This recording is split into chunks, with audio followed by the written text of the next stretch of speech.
Arestado ang 49 anyos na lalaki sa isangguang operasyon ng kapulisan sa barangay Bagbag sa Uyo, Quezon City sa bisa ng warrant of arrest para sa 2 bilang ng statutory rape at kasong lascivious conduct sa ilalim ng RA 7610.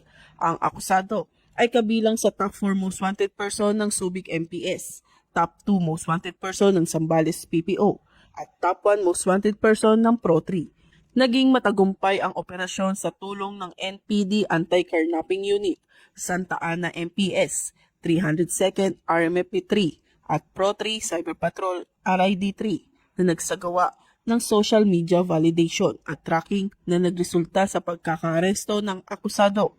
Ang warrant of arrest ay inilabas ng Family Court, Branch 12. Walang piyansang inirekomenda para sa kasong statutory rape, habang 200,000 naman para sa lascivious conduct.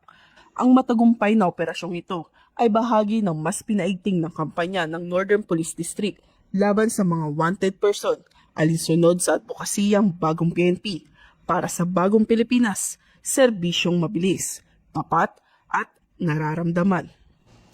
Mula rito sa Northern Police District, ako po ang inyong PNN correspondent, Patrolwoman Blaiselet Esperanza, alagad ng batas, tagataguyod ng Balitang Pulis.